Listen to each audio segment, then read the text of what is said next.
존경하는 서울 시민 여러분, 안녕하세요. 나경원입니다. 이번 선거는 아픔과 눈물 위에서 시작됩니다. 나쁜 권력의 성폭력에 신음하던 피해자의 비명에서 시작되었습니다. 주변에서 이런 분들 많이 보실 겁니다. 그때 집을 샀어야 되는데, 또 빚 왕창 내서 가게 한번 시작하려고 했는데 코로나19 때문에 장사도 시작도 못 해본 그런 상인들, 젊은이들 보십니다.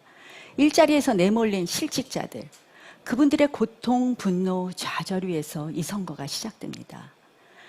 대한민국과 서울은 병들고 있습니다. 잘못된 방향, 현실과 동떨어진 정책, 불공정, 비상식, 부정의, 시민들은 병들고 있습니다. 바꿔야 합니다. 정말 바꿔야 합니다. 저 나경원에게 믿고 맡겨주십시오. 19년 정치생활 동안 한 번도 흔들림 없었습니다. 어려울 때 뒤로 물러서지 않았습니다. 늘 현장에 있었습니다. 약자의 아픔 누구보다도 잘 압니다. 지금 서울은 전시입니다. 위기를 돌파할 독한 해결 의지, 그리고 작은 아픔마저 잘 살펴보는 섬세함. 나경원이 독하게 섬세하게 해내겠습니다. 서울부터 정권 교체, 건강한 서울로 바꿔드리겠습니다. 이제 1,000만 서울 시민의 결정이 5천만 국민의 미래를 바꿉니다. 함께하면 할 수 있습니다. 감사합니다. 임대주택의 반가 아파트에 입주하는 1만 명에 한해서 이제 대출 이자를 총 예산 3,600억을 지원하겠다 이렇게 말씀하신 거잖아요.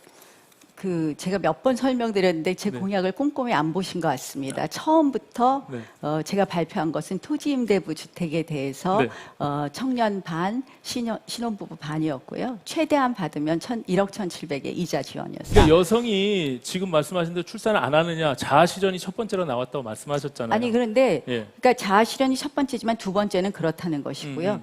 결국은 저희가 그러니까 그 자아실현이 뭔지에 대해서 말씀을 해달라는 거예요. 과연. 그러니까 그 미래 세대에 대해서 관심을 갖는 건 좋은데 첫 번째 나왔던 자아실현이 뭡니까? 여성들이 왜 자아실현을 얘기하는 거예요? 결국 그거는 저출산 문제는 제가 국회 저출산 특위위원장을 했잖아요. 이건 알겠습니다. 아주 복합적인 문제입니다. 여성들이 자아실현을 하는데 왜 못하느냐. 이건 보육, 양육의 책임의 문제가 있고요. 교육의 문제가 있고 일자리의 문제가 있고 주거의 문제가 있습니다.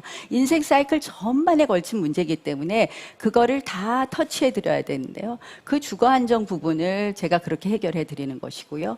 보육, 양육의 책임 부분은 제가 오늘 아침에도 다시 한번 강조했지만 서울에서 아이를 키우려면 적어도 1인당 한 40만 원 정도 아이 하나 키우는데 40만 원 정도는 있어야지 넉넉합니다. 근데 양육수당이 국가에서 나오는 게 20만 원밖에 안 되기 때문에 20만 원 정도 더 주는 것이 있고요. 그런 종합적인 대책이 다 마련되어야 됩니다. 근데 재원이 엄청난 재원이 드는 것으로 추산을 하신 것 같아요. 3조가 넘는 재원인데 3조 그거 5천억은 2년치에 한정돼 있는 거고요. 재원 마련을 어떻게 하시려고 그러나요? 그러니까요. 지금 3조 5천억 원의 재원을 2년 동안 어떻게 마련하시겠냐는 말씀입니다. 숨트론 재원을 6조를 마련하신다고 했는데 그건 어떻게 마련하실 거예요? 재난지원금을 먼저 쓰겠다 하셨는데 재난지원금이 얼마였는지 아십니까? 서울시 얼마 5천억 정도가 있어요. 근데 1년에 1조 7천억인데 그 재난지원금을 몽땅 쓰실 수 있는 것도 아니고 그거를 먼저 제가 쓰고 이제 내용을 보니까 그렇게 되어 있더라고요. 직주 공존도시 어떻게 보면 이거는 제가 보기에 앞으로 추구해야 될 도시의 방향입니다. 왜냐하면 이제 사람들은 특히 포스트 코로나 시대에는 집과 직장이 가깝기를 원합니다. 그래서 저희가 지난번에 동북권 개발에 관한 말씀을 드렸습니다.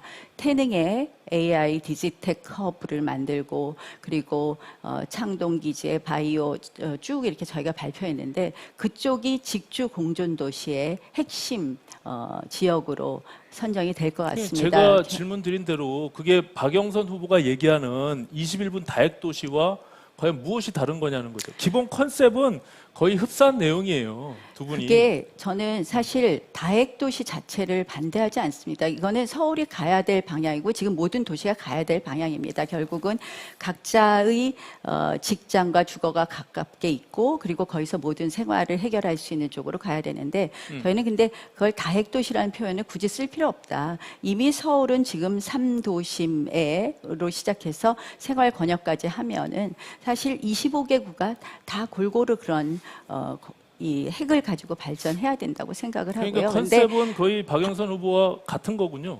박영선 후보와의 차이점은 실질적으로 이제 박영선 후보가 21개 다핵을 인위적으로 만든다면 네. 우리는 이미 있는 역세권이라든지 이런 것을 중심으로 하겠다. 이런 점이 차이가 있겠죠. 오신환 후보의 주택 공급에 보면 태능에 주택을 공급하겠다 하셨습니다. 태능 골프장에. 네.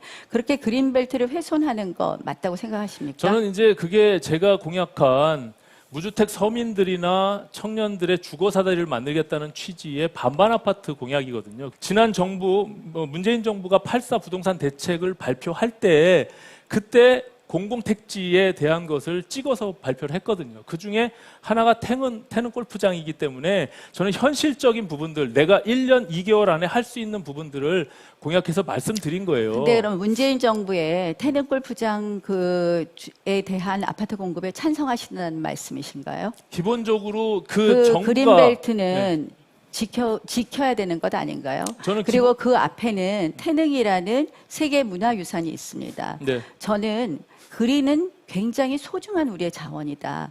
웬만하면 지켜야 되는 것이 맞다고 생각을 네, 하는데요. 저도 뭐 일부 동의하는데요. 그것 말고도 저희가 충분히 주택 공급이 가능한 곳이 있는데 또 민간의 재개발 재건축을 풀어서 할 수 있게 해줄 수 있는데 이렇게 그린을 훼손하면서 무조건 집을 짓겠다.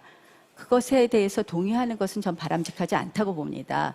지금 문재인 정부의 가장 큰 문제점은 실질적으로 그 모든 것을 일방적으로 풀어서 공공이 집을 짓겠다는 게 문제가 아닙니까? 물론이죠. 그런데 네. 그거를 따라하시는 건 맞지 않지 않느냐. 따라하는 게 아니라요. 그 그런 당시에 말씀이고요.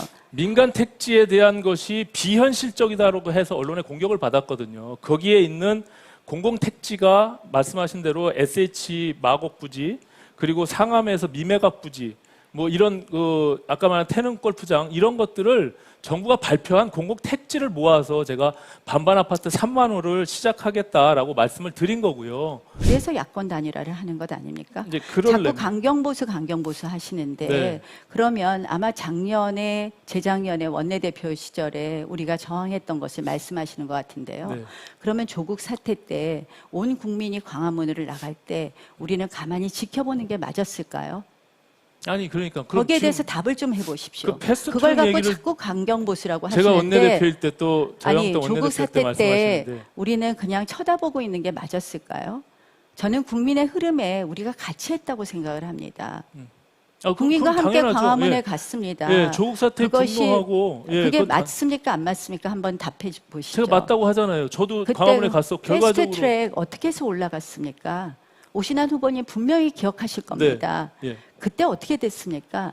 그 반대 헌법을 유린하고 그리고 법을 유린하고 국회를 유린하는 그런 여당에 대해서 그 당시에 바른미래당에서 당론을 따르지 않아도 된다는 거였는데 오신환 후보가 아침에 페이스북에 글 올리면서 결국은 강제 사보임되고 이런 사태가 나지 않았습니까? 네, 네. 그때 우리가 그러면 그냥 지켜만 보고 있었던 게 맞았을까? 그러면 그건 어떻게 통과시킬 겁니까? 패스트트랙 한마디만 더 말씀드리겠습니다. 오신환 후보가 그날 아침에 글만 올리시지 않고 조용히 강제 당론이 아니었으니까 조용히 가서 반대 투표만 하셨으면 그런 헌정 유린이 일어나지 않았을 겁니다.